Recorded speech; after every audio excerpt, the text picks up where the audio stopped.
Hi there, and welcome to another episode of Psych and Hip Hop on the Natanya Experience. Today, I am talking with Spigg Nice, the one, the only, one of the original members of the Lost Boyz. He is well known as a hip hop pioneer with a story that really stands out.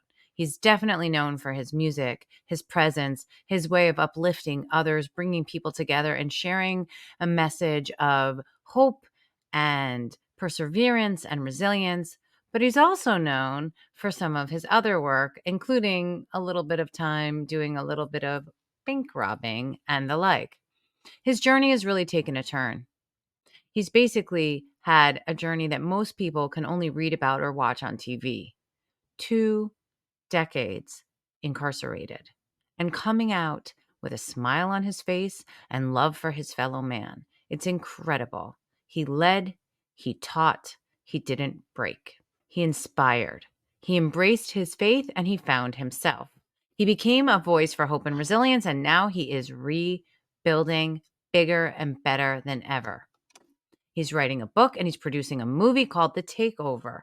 He's going to talk about his experiences, everything that happened, why he was down the path he was, and where he is today. He's creating music that tells his truth and he's focused on his legacy.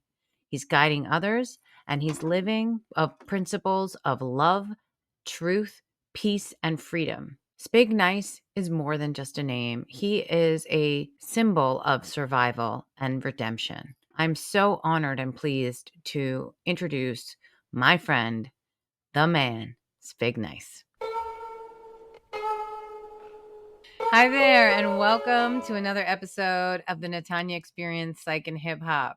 Today I have with me the one, the only, Spigg Nice of the Lost Boyz and his own colorful and creative legacy, here to share all the good, the bad, the ugly with us today. Thank you so much for joining me today, Mr. Nice. How you doing? L's. How you say L's? This is the L's for love. You know, right? Lost Boyz. Love it, love it. Well, listen, Spig, you know, not to single out or make any differentials, but there is quite a bit, Google can help verify this, that if you do look up the Lost Boyz, you will find a lot of information about all of the members. But you have let's say a category of your own.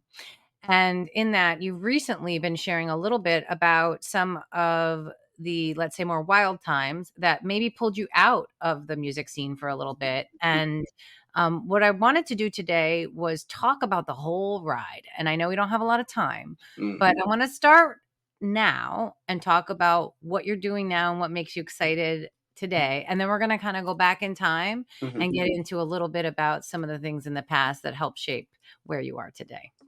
Well, how you doing again? But right now, me, Spig Nice. I'm doing a few things. I'm working with my co-defendant, Starborn, Preem, on this film called TTO, The Takeover, and it's about a particular part of my past. You know what I'm saying? The time that got me time. You know what I'm saying? The time that got me time. So we're working on a movie right now with that. I'm doing my book. I'm doing a couple of. You'll hear lyrics and stuff like that about the past and stuff like that that I'm working on. I'm working on music and stuff like that. So I'm working on basically a biology of different things. You know what I'm saying? Or a biography of different venues or ventures. You know what I'm saying? So it's getting out there. And how does it feel to go back? So some of that you teased out this past week and the week before on the Ryan show, where you talked about bank robberies. Mm-hmm. And you were incarcerated for 2 decades, right? 20, Yeah, 20 years. yeah, And that's quite a bit of time. a long, So a long time. So, and again, I'm saying this super like simple and easy, but obviously these are huge things here. But to say that, what's it like to create, a movie or, lyrics or, produce new things about a time where you were basically had to be, the group was at a pretty powerful time when you were incarcerated Mhm. and you had to kind of get removed from that. Does that like how does that feel? What is that like for you? All right. For okay, when I got incarcerated in 2002, April 16th. Actually, the group was not breaking or dissolving or nothing like that. It was just that Cheeks had a solo contract right then at that 2000 after that last one. Talik had passed. Talik had passed. Cheeks was had that lights camera action in 2000. So that kind of slowed up the Lost Boyz movement. You know what I'm saying? I know when he got back, we was gonna do our thing, but me, I'm just gonna get money. You know what I'm saying? I'm gonna continue getting money, even though I had other things going on. I had other entities going on getting money. I needed to enhance my flow. You know what I'm saying? Do other things. You know what I'm saying? So I got down with my crew, my other LBs. You know what I'm saying? Because people don't know that LBs is not just music. You know what I'm saying? It's the streets. You're street life. We a nation.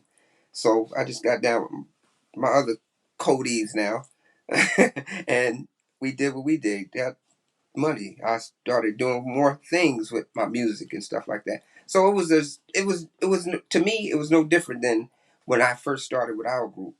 You know what I'm saying? I was out in the streets doing what I was doing then to help. Let's get to the train. Let's get to the car. Let's get to this weed. Let's get this. Let's get to the studio. Whatever I had to do to help my crew get what we had to do to get into music. Not to get into music, but to get to recording and stuff like that. Right, because all that takes money. So Yeah, can I ask a little bit about your personal life at the time? Like what that was like? Because once you found out you were going to jail, obviously there's probably a big impact in there as well. yeah. I mean, you know, you got family members like your parents and stuff like that. See, what I was doing when we was doing the robberies and stuff like that, you didn't know. You know what I'm saying? I had my fiance at the time, rest in peace. She didn't even know. You know what I'm saying? So things my crew need you don't know. Because like I said, I was doing other things that are compensate for saying, well, where do you get this money from? Oh, he has females and stuff like that, and oh, he sells weed. You know what I'm saying? You don't know. I disguised it real good. You know what I'm saying? When you say a smooth criminal, yeah, this is he. But it was, So for you the were living family, it was, kind of like a double, triple, quadruple life, yeah, really though. right? Really, those days was different for me. You know what I'm saying? So it was like a lot. So it impacted families and stuff like that. But a lot of people were shocked. A lot of people were shocked because I'm I'm always the calm demeanor. I mean, I have my happy moments and stuff like that. I'll show you the happiness, and then I can show you the ski, just the mask, and the you know what I'm Well, saying? I mean, I'm kinda curious about that. I didn't know I wanted to ask you this, so I hope this is okay. Mhm. But, like, it is sort of like a different persona you put on to be a robber, Yeah, right? Like, yeah, that's a different guy. yeah. Because I mean, I guess you can't be wearing a chain, a name chain says. Okay, obviously, you wanna be in disguise, but I don't mean Yeah, I mean, like, the way you walk in, the way you're carrying yourself, the energy you wanna convey, because you gotta be people have to be, caught off guard. They have to not say, "No, I'm not," yeah. you have to listen to you. So, like, you have to put on this scary persona in that time, no? It's not even scary. It's just serious. Serious, Serious. okay. You know what I'm saying? So, like, It's really time to serious. play, but then it's time Yes. to be Was it serious. with weapons? Like, did you have weapons? There were weapons involved, but nobody got hurt. It wasn't about hurting anyone. It's No, about I understand. you It's know what I'm not saying? even I just meant, like, how deep into this character. Nah, I mean it's all the way, 100%. You'll see it in the movie, but nah, it's just surreal. It's like everything that you see in the movies. You know what I'm saying? Without the extra tough. You're gonna have to get tough when you need to. When there's time to finish, and it's a job. You do your job and get and go. Do your job and go home. And then did you ever so obviously. So I lost count. 20, 30, 40. I don't know how many robberies there were, and I don't know how many Allegedly, okay, it allegedly says versus 9. Allegedly, officially. they say 9 and attempted 10. And Okay. all that's going to come out that they don't even know what they talking about. They Yeah. just, So the number is kind of irrelevant, but let's just say it's definitely more than a couple handfuls. yeah, So, and what was the span of time approximately that all this happened? give or Like, take 2 years. Give or take. so, like, there's only 365 days in a year. Really? So, or 4, whatever, 5, whatever leap year, right? But the point is, like, that's a lot. That's a lot of times. Uh-huh. And they give you a lot of time for it too. Yeah. So, See, the thing they yeah, gave us all that time for is because our case was so unique, and then we didn't cooperate with them. Now, if we had cooperated, our time wouldn't have been nothing. All we had, yeah, we did it, yeah, and didn't go through trial and stuff like that.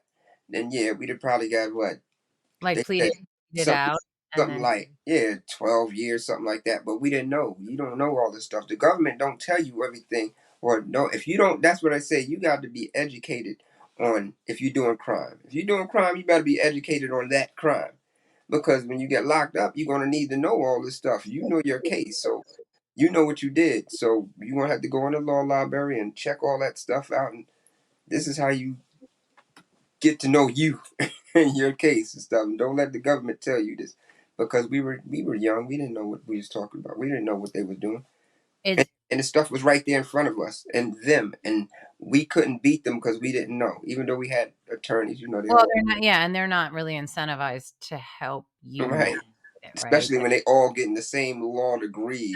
And then, make an example and you have some kind of following. So using you as an example is Mm-hmm. interest, of course. Um, Big so thing. before we hit record, we were talking about your smile. And Ryan, the executive producer, Ryan Burnell, was like, even in jail, Spig's smiling. And I was like, yeah, but like, really, do you always have this energy? And that we were talking about of the lost, I met Cheeks and I've hung out with him and Lou, and everybody is so different than I think I would have thought if I had just from listening, Mm-hmm. especially like in the 90s and stuff like that. And everybody is so warm and there's such a brotherhood and, everything that we're seeing in the news today about all of these entertainers who Mm-hmm. are all about being predators and dominating everybody, and you give off such a loving vibe, bank robberies and all. And so I was just wondering, like, and we talked about this a little before, but it wasn't recorded, so I want to ask it again. Yeah. Have you always been this sort of like boy, like loving, positive, smiling, trying to get everyone to have a good time energy? And did that ever break in all that time, whether it was through incarceration or in No, I life? mean, I guess it fit me. That's why I got the name Nice, because the personality, the character. Actually, Cheeks was the one that said he's always a nice guy. Because when I came from down south, when I came back up from down south, they used to be like New Yorkers. They litter on the street, so you ain't gotta go to. I'm the one that's looking for a garbage can to put the bag of chips in, or picking up, or this and that. And you want to be the nice guy and this and that. That's how I got the Spig, the nice on Spig. It was Spiggy, but then it became nice. But throughout my incarceration or whatever the case may be, I I don't know. All right. Let me just say like this.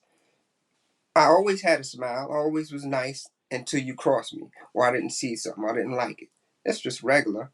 But becoming in the religion of Muslim, the More Science Temple, that showed me knowing thyself. And during that time, I was knowing myself. You know what I'm saying? You got time to think. You got time to be, especially when you're in a hole and all this other stuff.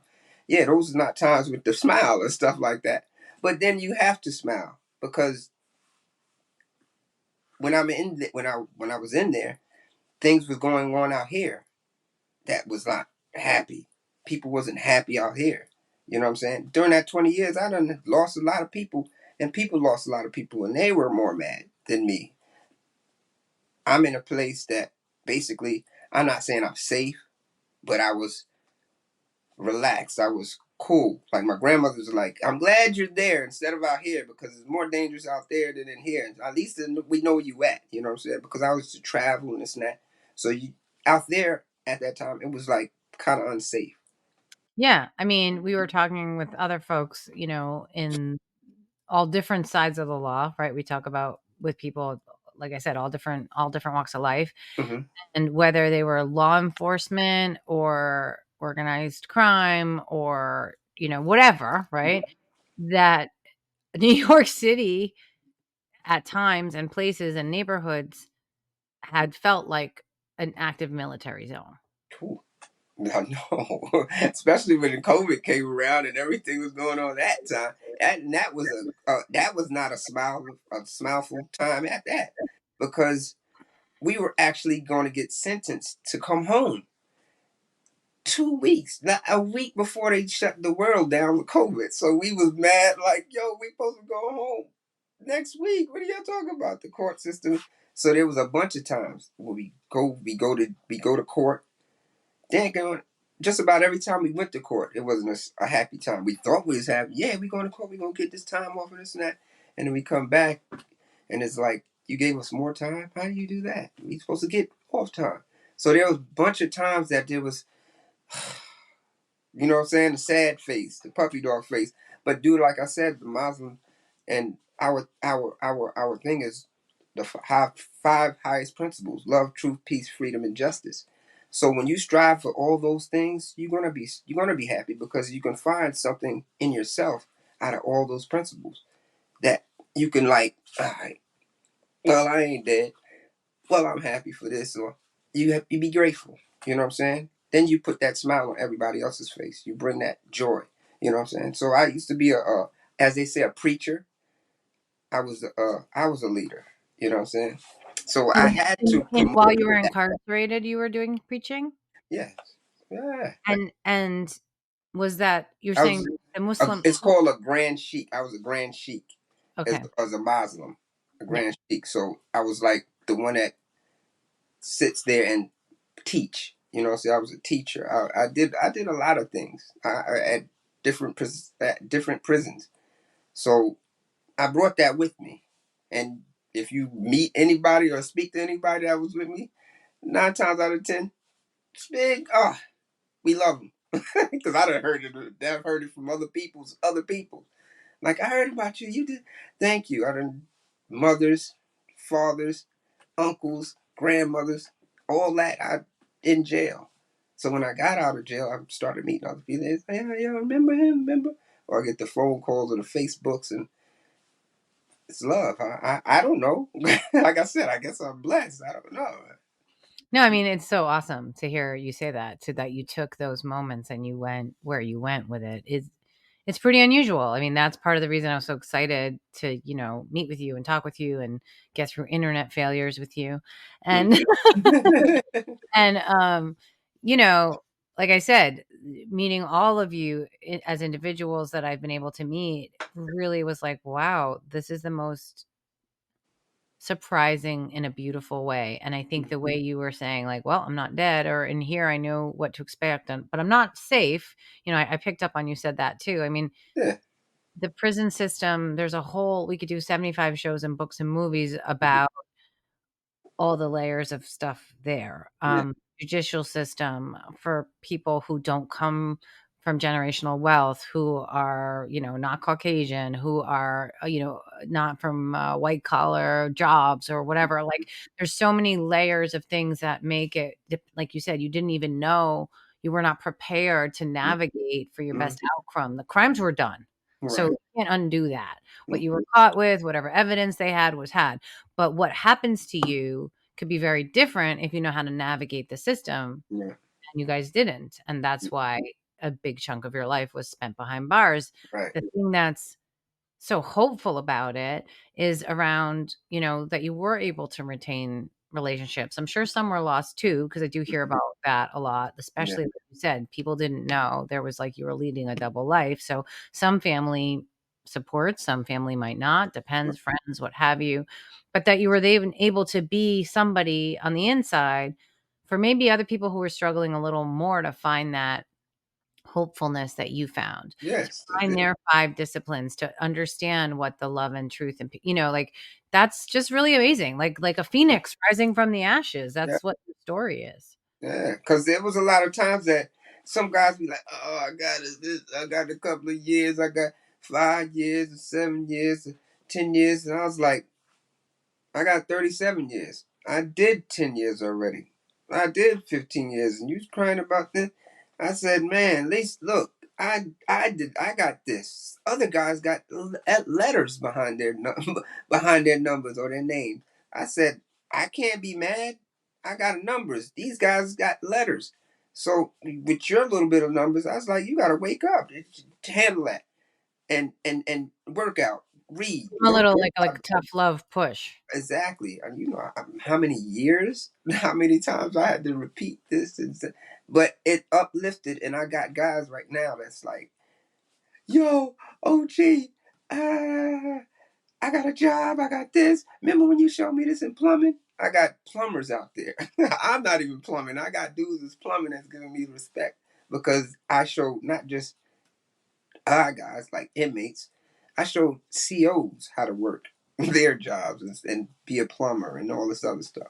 So I showed a lot of people a lot of things, and it Yeah, worked. but, like, it's so many layers when you do that, right? So, Mm, like, it's the actual, like, now there's a skill where there wasn't one before. Now there's a yeah, skill that could earn you a life that could give you a life you never had before. But now, because you're incarcerated, you're still part of the system. So you have yeah, all these other handicaps. Now you have an advantage. Now mhm, you have someone who believes in you. Now you have someone you can share your success. Like you gave them all those things in that one thing. right, exactly. And that's awesome because you could understandably have gone inward, Mm, right? And a lot of people do. And sometimes people do that to survive because that's the only way they know how to be, for a while. mhm, With your, as you call them, codies, mhm, that you're working together on now, do you, because everyone's an individual, mhm. how, again, I don't know them.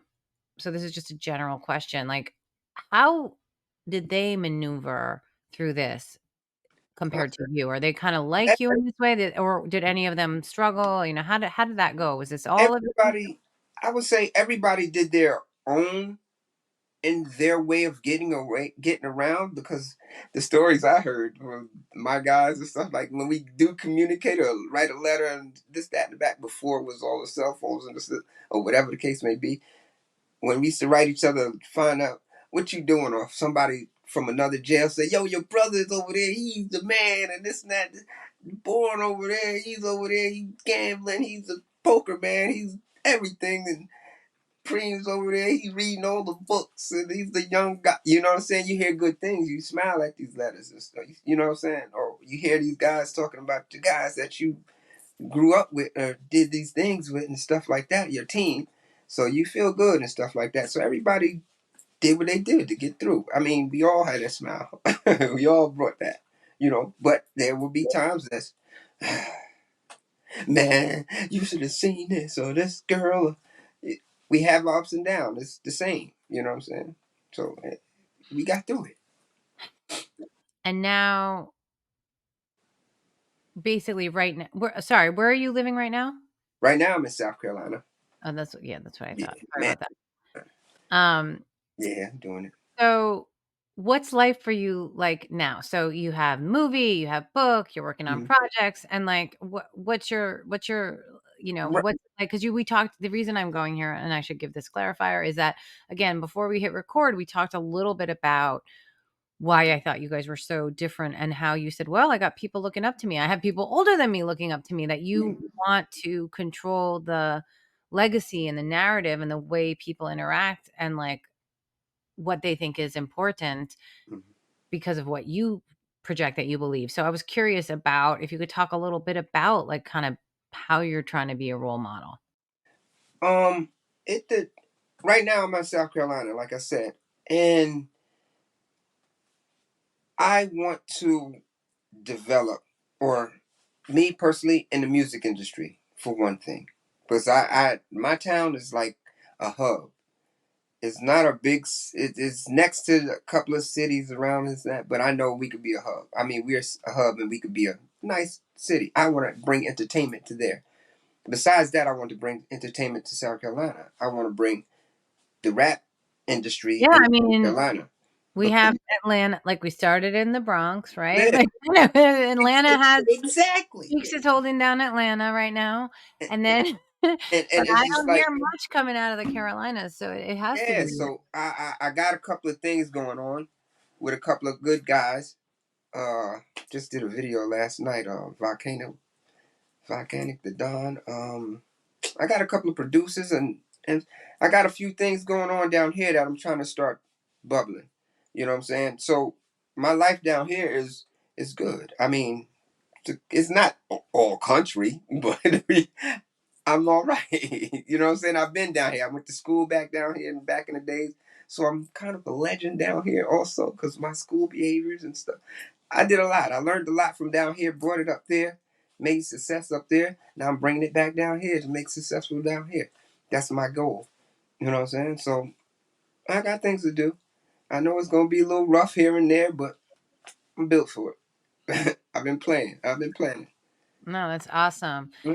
Um, what would you say has been some of the hardest for you in terms of, like, what you've seen over the years with the industry, whether, you were in the streets or in the recording studio, incarcerated home, whatever, like, throughout time? Um, and I say this because, stereotypically, we know a lot of people of even our collective friend groups that are overlapped a little bit, right? Who have struggled with addiction, Mm-hmm. depression, suicide, tough stuff. People, had childhoods. Some people had childhoods that were less traumatic than others. Some people Mm-hmm. were like of the streets and had their earliest years with chaos and violence all around them, and they like survived it, but they also were like basically living on edge, right? So Yeah. that kind of comes out Yeah. sometimes. And Yeah. Yeah.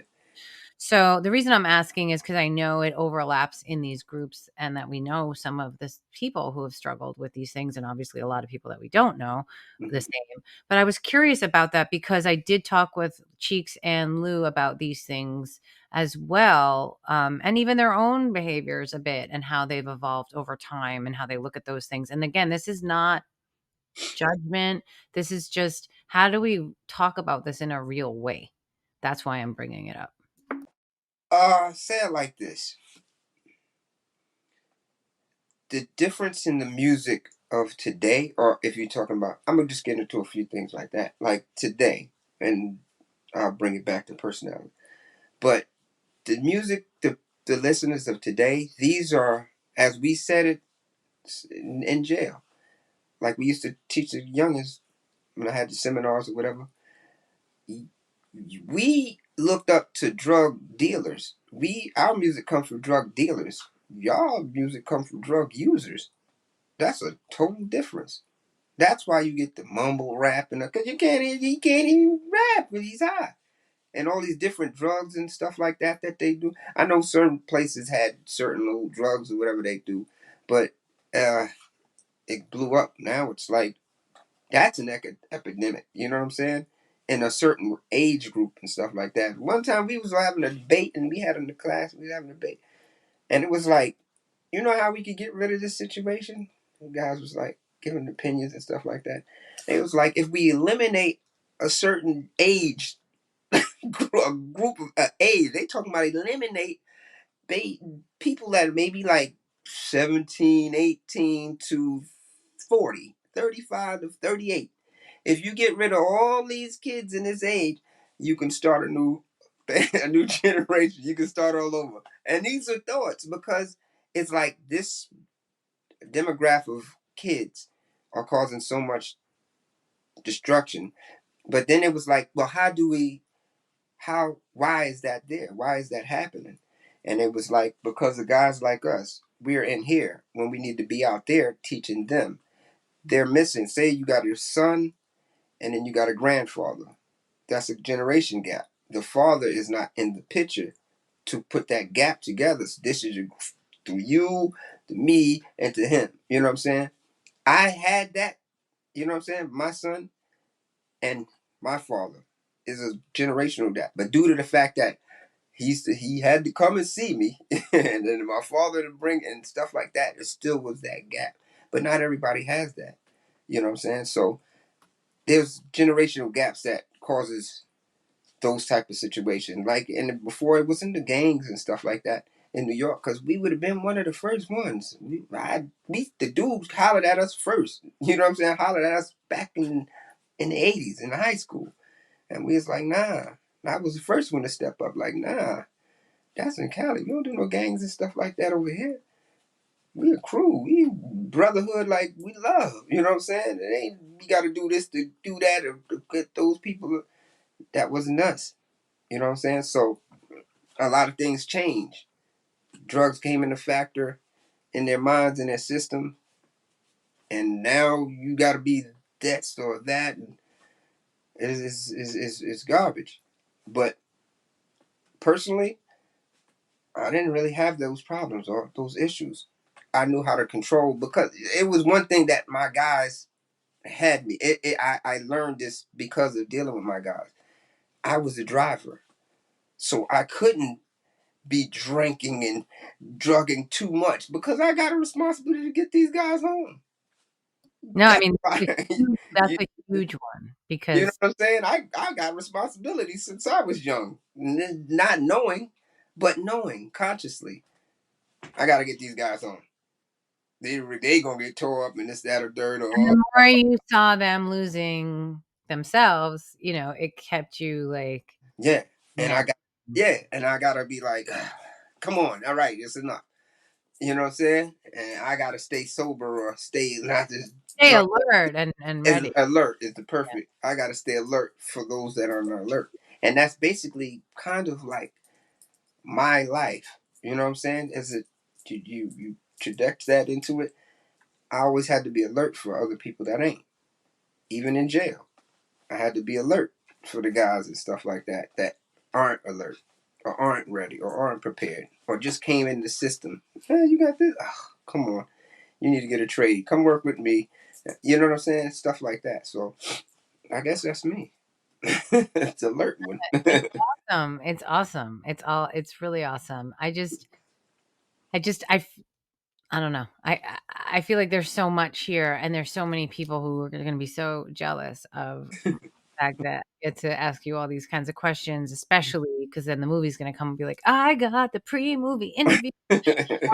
But also, like, and then I don't know. We'll see what's happening over the next couple months. I know there's some events. We'll see if sometime in the next couple months, I'll see if we can all actually wind up in person again or something. I know they're trying Yeah, to do street name. Like, there's more stuff yeah, coming. there's definitely gonna be more stuff coming. Um, but yeah, no, I really feel like you are quite an unusually special, amazing human being, I and appreciate it. Thank you. being the Mr. Nice, because you said I could say, and staying Mr. Nice through all of that, um, it says a lot. It's a new model. It's like you said, worshiping the drug dealers and then the drug users and that kind of stuff. And again, I'm not trying to be like drugs are bad. I mean, when Yeah, you lose yourself, people that are losing their whole self to this, they don't even love themselves, or they lose their life or their yeah, family or their ability to feed themselves or whatever. So I just mean in that regard, like not drugs, but I just mean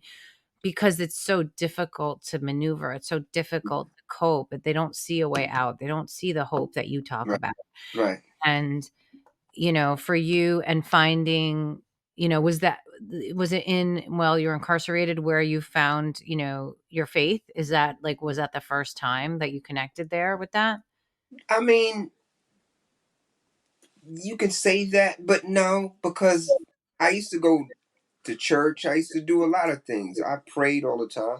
So, but being there, going to there, I actually stumbled upon that and found out that I already was a Muslim just through the skin tone. But learning about the religion, And the no, principles and how to right, the principles and everything, put it Noble into your Ali and everything else, learning all this stuff. brought me more of awareness of who I am and who I should be, or what should I be doing, or why, or my purpose and stuff like that. You start learning different things about you that you really didn't know. Like I wouldn't have known it outside, like when I was free. I wouldn't have known these things. But that's why that's why that's why Allah just put you in certain places. He sit you down. All right, you're gonna learn who you are. To learn, yeah, Yeah. exactly. And And that was then another learning experience. you got a gift, so now you take that and you teach, right? Right. Like, you take it and you bring it to other people. You teach your Maybe family, and then you teach your friend. You teach your family, you teach yourself, your family, and then your friend. You know what I'm saying? Outside the household, and that's just order because you got to learn. You can't say something and you don't know what you're saying to first your family, or as in your family, as saying your children. right. You got to teach your children. You got to know what you're saying to teach your children. Then you don't want them to go out there and say something crazy. But then when you teach your children, then you teach the others outside the household, what you know. So maybe everybody's not going to be accepted to everything you say, but those that's going to be, they're going to respect. They're going to understand. He's not such a bad guy. Even if you just lived in the neighborhood, he's not such a bad guy. What you speak to, you know what I'm saying? So it's like that type time with me. No, that's awesome. Well, this was really, really great. I thank you for going into all of this with me. I don't know if you have any parting words of wisdom you want to share. Just Any of them. We'll take any of them. I mean, all I say is, go Liberty. They won the chip. Nah, Lady Liberty. But I just want to shout out to everybody that's support everything I've done, supportive of my family, my friends, and stuff like that.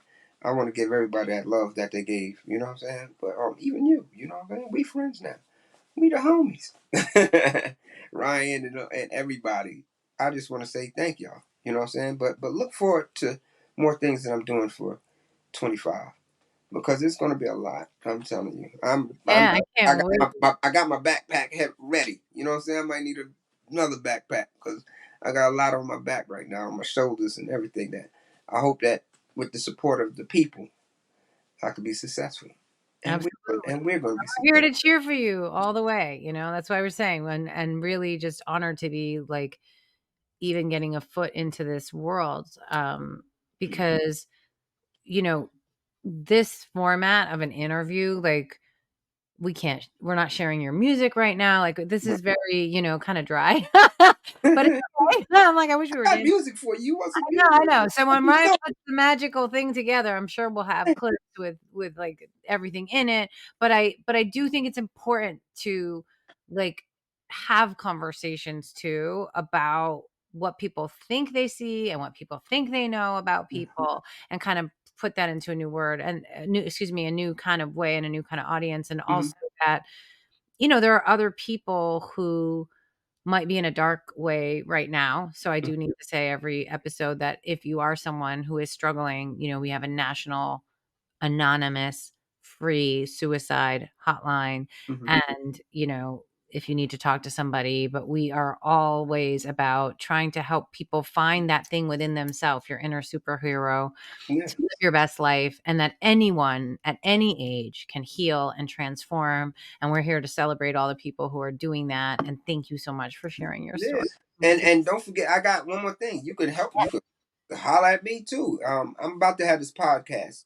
Visiting hours with Spigg Nice. I'm about to do this podcast, and I'm gonna take calls and all types of things right in from jail, from wherever. You know what I'm saying? East Coast, West Coast, worldwide. You It's know. almost like a prison or mental health outlet thing. Yeah, because believe me, I've been through it. I've been a counselor for years and didn't really notice until I got Yeah, back home. And then I was like, I dealt with these issues out in there. So, right. and these issues in there are kind of, when they're inside, I can help more because now I'm going to see you more. Out here, I'm going to see you when I see you. But Right, every right. time I see It's you, a you're going to controlled come. environment. It's a controlled environment. Exactly. So I can do more here than outside. But when I get to your ear and the magic happen. So So when is this is a podcast you're launching? yes, that's also going to be beginning of the year. Uh, Okay. I've been trying to do it, but I'm just trying to get everything and make it look good. I don't want it to be coming out looking crazy. Like your little, I love your boo. I don't. My confession is like a confession booth. Yeah, I need that. That's what I'm talking about right there. We'll talk when we stop recording. I'll All right, let's figure this out. All right. Well, thank you so, so much again. Can't wait. We're gonna be keeping tabs. We're gonna be doing collabs. We're gonna Yeah, be doing everything. And call me. Mr. Nice Guy. You already know. All right. Thank you so much. Get Um, your just yeah, I do. yeah. They gotta don't forget, get your own. I'm gonna have products and stuff like that, material and heavy hands are gonna have stuff like that. But just look for me. I mean, I'm here for you. Oh, this is just the begin. Not the beginning. It's the middle. The beginning, middle of the Yeah, relationship. the All right. intro. Just the intro. Yeah, the intro, the interlude. All Yeah. right. Have a great day. Thank you so much. I'm All gonna right. I'll see you later. At the Natanya Experience, we believe we can all rise above challenges, heal, and shine together. And so we give big thanks to our amazing partners who share our vision of universal health and happiness.